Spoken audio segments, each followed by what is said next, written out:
नाम दान मिल जाने के बाद सबसे पहले हमें मन को वश में करने की कोशिश करनी है, ताकि यह हमारा मालिक बनने के बजाय परमार्थ के रास्ते में हमारी आत्मा का साथी और सेवक बन जाए। हम सबको पता है कि हमारी इच्छाओं का कोई अंत नहीं है और हम बड़ी जल्दी इच्छाओं के गुलाम बन जाते हैं। इसका मूल कारण यह है कि हमने मन को अंधाधुंध इंद्रियों के पीछे भागते रहने की छूट दे रखी है। अगर हम मन को वश में करना सीख लें तो इंद्रियां अपने आप ही वश में आ जाएगी। यदि बुद्धि का सही ढंग से इस्तेमाल किया जाए तो यह रूहानी तरक्की में एक सच्चे दोस्त की तरह काम आती है। अगर ध्यान रूहानी मकसद पर टिका हो और सोच सही हो तो मन का रुझान उन परमार्थी बातों की ओर हो जाता है जो रूहानी तरक्की में मदद करती है। इसके विपरीत कुछ पाने की प्रबल चाहत से तृष्णाओं की अग्नि प्रचंड होती जाती है, अहंकार बढ़ जाता है और मन को काबू करने की कोशिश में आत्मा को रुकावट आती है। मन की चंचलता और बेकाबू सोच से विवश होकर हम संकट में पड़ जाते हैं और हमें दुख सहने पड़ते हैं। यहाँ प्रश्न यह है कि किसका जोर चलता है। यदि विवेक से काम लेने के बजाय मन को बेकाबू छोड़ दिया जाए तो मन हमें तुरंत पतन की खाई में गिरा देता है। चंचल और धुंधली सोच का अर्थ है मन के हाथों में एक खिलौना बनकर रह जाना। ऐसी सोच रखकर हम कल्पनाओं के माया लोक में खोए रहते हैं। हमें भविष्य की चिंता लगी रहती है। हम योजनाएं बनाते रहते हैं और जो बीत चुका है उसे याद करके उसकी उधेड़ बूंद में लगे रहते हैं। मन की ऐसी वृत्ति से हम हर वक्त परेशान रहते हैं। दूसरों को परखने, उनका विश्लेषण करने, उनसे उम्मीदें लगाए रखने की आदत बना लेते हैं और फिर ख्याली पुलाव पकाते रहते हैं। मन की इस आदत से हौमे तथा अन्य विकार और भी हावी हो जाते हैं। बार बार उठने वाले संकल्पों विकल्पों का मन पर गहरा प्रभाव पड़ता है। ये प्रभाव इतने गहरे और प्रबल होते जाते हैं कि जीवन भर कोशिश करते रहने के बावजूद हम कर्मों के लेख मिटा नहीं सकते और कर्मों के भुगतान के लिए हमें दोबारा जन्म लेना पड़ता है। हमारे मन में जो हजारों विचार पैदा होते हैं, परमार्थ की दृष्टि से इसका मतलब है कि हमारा मन तीसरे तिल की ओर मुड़ने के बजाय दिन में हजारों बार एक से दूसरे और दूसरे से तीसरे विचार की ओर बेतहाशा भागता है। ऐसी हालत में हमारा बेचैन और चिंतित रहना कोई हैरानी वाली बात नहीं है। जब मन में लगातार इतनी उथल पुथल हो रही हो तो इसके सिवाय और हो भी क्या सकता है। इस तरह फिजूल की सोच में खोए रहने के कारण हम अपने मन को सिमरन द्वारा तीसरे तिल पर एकाग्र करने के अनगिनत मौके खो देते हैं। नतीजा यह होता है कि नाम दान के समय सतगुरु द्वारा बताए गए सिमरन का हम पूरा लाभ नहीं उठा पाते, जिसकी सहायता से ध्यान को तीसरे तिल पर एकाग्र किया जा सकता है। अगर हम मन की भाग दौड़ नहीं रोकते, उल्टा इसे अपनी मनमानी करने देते हैं और इसके इशारों पर नाचते रहते हैं, तो यह बेकाबू होकर हर तरफ भागता फिरता है और मन मर्जी करता रहता है। ऐसी हालत में जब हम इसको भजन सिमरन के समय काबू करके एकाग्र करने की कोशिश करते हैं, तो यह और भी चंचल और अडियल हो जाता है।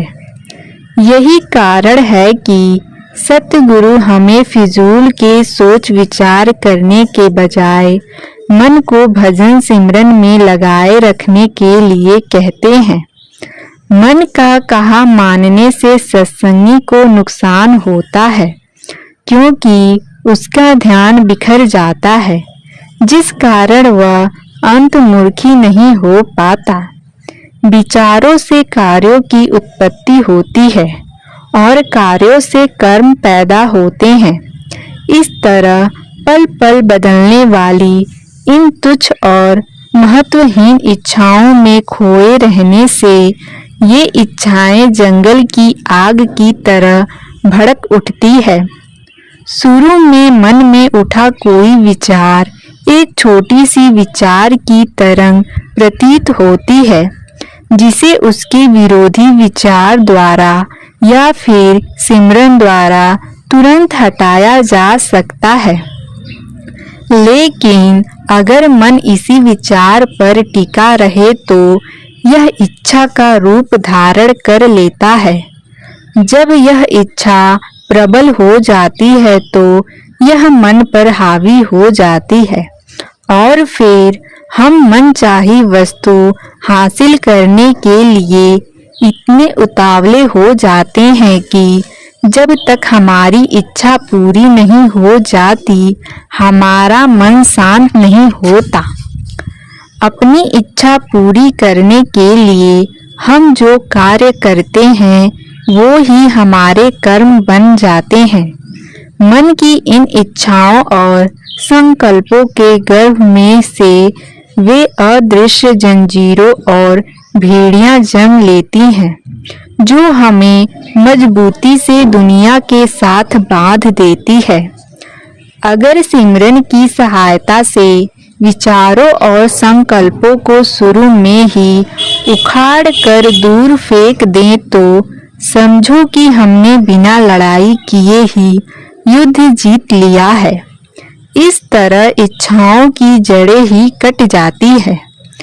मन को नीचे की ओर खींचने वाली प्रवृत्तियां निर्मल हो जाती हैं और आत्मा विजयी हो जाती है। आत्मा की इन छोटी छोटी सफलताओं से हमारे अंदर ऐसी सकारात्मक शक्ति पैदा हो जाती है, जिससे हमें अपना ध्यान तीसरे तिल पर एकाग्र करने में सहायता मिलती है। यह वही केंद्र है जहाँ से आध्यात्मिक तरंगों आत्मा को शक्ति देती है। मन में बेतहाशा उठने वाले विचार और संकल्प एक तरह का मानसिक रोग है, जो हमें कमजोर कर देता है और हमारी रूहानी तरक्की के मार्ग में बाधा बन जाता है। ये विचार और संकल्प एक तरह के विकार हैं। इनमें खोए रहने का मतलब है मन आत्मा की शक्ति का दुरुपयोग कर रहा है। विचारों और संकल्पों में खोए रहने से न केवल आत्मा कमजोर होती जाती है और अहंकार बढ़ने लगता है, बल्कि हम इस गलत धारणा का शिकार भी हो जाते हैं कि यह संसार सदा रहने वाला है और हमारी समस्याओं के लिए हम खुद नहीं बल्कि दूसरे लोग और घटनाएं जिम्मेदार है। इस बीमारी का एकमात्र इलाज है सिमरन द्वारा ध्यान को तीसरे तिल पर इकट्ठा करना। सिमरन विचारों द्वारा पैदा होने वाले तनाव को कम करता है। सिमरन मन को निर्मल करता है, इसे शक्ति प्रदान करके स्वस्थ कर देता है। सिमरन हमें लालसाओं से मुक्त करता है ताकि हम अपने तुच्छ अस्तित्व से ऊपर उठकर अपने अंदर मौजूद कल्याणकारी शब्द से जुड़े। विस्तार के लिए देखें 5वें अध्ययन का विषय सिमरन। जैसे जैसे हम रूहानी मार्ग पर आगे बढ़ते हैं, हम इस बात को ज़्यादा से ज़्यादा महसूस करने लगते हैं कि खुद के प्रति और इस संसार के प्रति हमारा गलत नजरिया ही हमारे दुखों का मूल कारण है। हम सत्य को पहचान नहीं पाते, बल्कि इसके बारे में भ्रम पैदा कर लेते हैं। इस प्रकार हम सत्य के बारे में एक भ्रमपूर्ण धारणा बनाकर उसी में उलझ जाते हैं। ऐसे में अगर हम पतन की ओर ले जाने वाले काम, क्रोध, लोभ आदि विकारों के वश में आ जाते हैं और हमारी सोच तथा भावनाएं भी इनसे प्रभावित होने लगती है, तो यह कोई हैरानी की बात नहीं है। भ्रम का शिकार होने के कारण हम अपने आप को काम, क्रोध, लोभ, मोह, अहंकार का ही रूप समझना शुरू कर देते हैं। मनुष्य जीवन के अनुभव से गुजरते हुए हम इस देह रूप को ही असली रूप समझ बैठते हैं। भ्रम से पैदा हुई इस अवस्था का सबसे दुखदायी पहलू यह है कि हम यह देख ही नहीं पाते कि हमारा असली रूप शब्द है। संत महात्मा समझाते हैं कि शब्द का छोटे से छोटा अंश भी प्रकाश, प्रेम और आनंद के सिवाय और कुछ नहीं है। संत महात्मा विश्वास दिलाते हैं कि हमारी लालसाएं और तृषाएं केवल अस्थायी बाधाएं हैं। ये उन काले बादलों की तरह है जो हमारी आत्मा का प्रकाश हम तक पहुंचने नहीं देते। हमारे सामने यह चुनौती है कि अभ्यास द्वारा इन बादलों को हटाने की कोशिश करें। भजन सिमरन हमें उस अवस्था को हासिल करने में मदद करता है जहां हम खुद को अपनी भावनाओं और लालसाओं से अलग कर सकते हैं। शब्द के अभ्यास द्वारा हमें यह अनुभव हो जाता है कि हम अपनी भावनाओं और मनोदशा के मुताबिक पल पल बदलते रहने वाले मनुष्य मात्र नहीं हैं, जैसा कि हम अपने आप को समझ रहे हैं। हम वास्तव में निर्मल जीवात्माएं हैं जो अमर है। वह तुच्छ जीव नहीं है जैसा हमें लगता है, बल्कि हम शब्द रूप हैं, अर्थात वह प्रकाश, प्रेम और आनंद हमारे अंदर मौजूद है। शब्द के अभ्यास द्वारा हमें यह अनुभव हो जाता है कि हमें पतन की ओर ले जाने वाली प्रवृत्तियां उथली और नाशवान हैं। जैसे ही हम अपने आप को विषय, विकारों और मोह ममता का रूप समझना छोड़ देते हैं, हम अपने आप इनसे ऊपर उठने लगते हैं। जब एक बार हम अपने आप को इनसे अलग कर लेते हैं, तो हम अपने असली शब्द रूप की पहचान करने के योग्य हो जाते हैं। भजन सिमरन द्वारा हमें यह स्पष्ट हो जाता है कि हम वास्तव में क्या और कौन हैं। ज्यों-ज्यों हमारा भजन सिमरन का अभ्यास पक्का होता जाता है, हम जीवन को अनासक्त भाव से देखना शुरू कर देते हैं। हम जीवन की घटनाओं को और अन्य लोगों को असली रूप में देखने लगते हैं और उनके बारे में हमारे भ्रम टूटने लगते हैं। फिर हम यह देख पाते हैं कि हमारी भावनाएं और विचार हमारे अपने ही मन की कल्पनाएं अथवा आवेग है। इन कल्पनाओं का असल रूप पहचान कर इन बंधनों पर हमारी पकड़ ढीली होने लगती है। इससे मन हल्का हो जाता है और हमारे लिए अधिक एकाग्र होकर अभ्यास करना सहज हो जाता है। जितनी अधिक एकाग्रता से अभ्यास करते हैं, मन के वास्तविक स्वभाव को समझना हमारे लिए उतना ही आसान हो जाता है। भजन सिमरन द्वारा प्राप्त शक्ति से हम यह बात आसानी से समझने लगते हैं कि मन किस प्रकार अपने आप को अभिव्यक्त करते हुए लगातार अनंत योजनाएं बनाता और बिगाड़ता है। फिर हम खुद ही देख लेते हैं कि मन एक अंधा कुआं है जिसकी थाह पाना असंभव है। हम इस बात को समझने लगते हैं कि मन द्वारा पैदा की हुई चीजों को सच समझ लेना और सदा बदलती रहने वाली दुनिया में शाश्वत सुख की तलाश करना ही हमारी सब समस्याओं का मूल कारण है। यह सोचकर कि दुनिया हमेशा कायम रहेगी, हम इसमें से अस्थायी सुख ढूंढते हैं। स्पष्ट सोच से हमें पता लगना शुरू हो जाता है कि झूठी दुनिया में से सच्चा सुख ढूंढने की हमारी धारणा गलत है।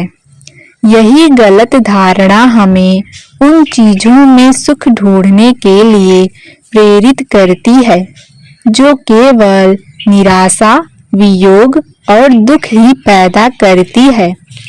स्पष्ट सोच अभ्यास द्वारा ही प्राप्त होती है और इसकी आदत डालना हमारे लिए बहुत जरूरी है, क्योंकि इससे हम मन द्वारा बुने जाल से बच जाते हैं। हम सोच विचार करके खुद अपनी मदद कर सकते हैं। संत महात्माओं के रूहानी उपदेश के अनुसार अपनी सोच को दिशा देकर हम फायदा उठा सकते हैं। स्पष्ट सोच द्वारा हमें यह समझने में भी सहायता मिलती है कि हम जो सोच रहे हैं वह उचित, तर्क संगत और सत्य है या नहीं।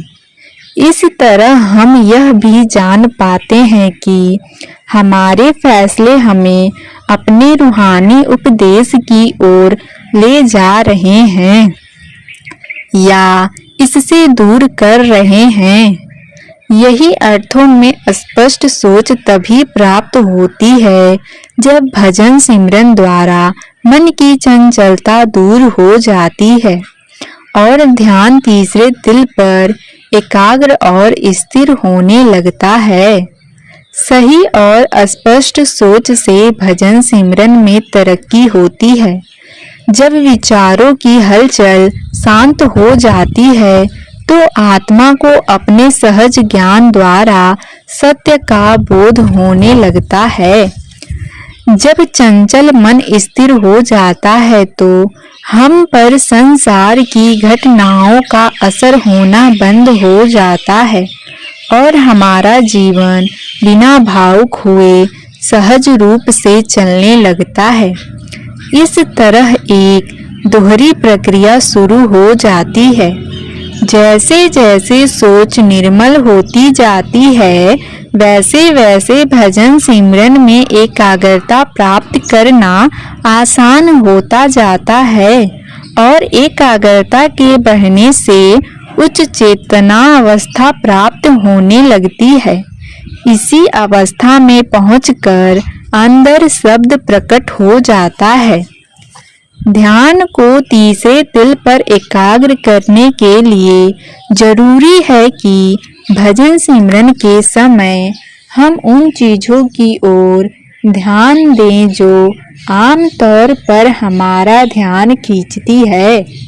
हमारे लिए यह समझना बहुत ज़रूरी है कि हमारी सोच ही हमारे ऊपर गहरा प्रभाव डालती है और दुखों और तरक्कियों के लिए जिंदगी की घटनाएं या दूसरे लोग जिम्मेदार नहीं हैं, बल्कि उनके प्रति हमारी अपनी सोच ही हमारे दुख का कारण है।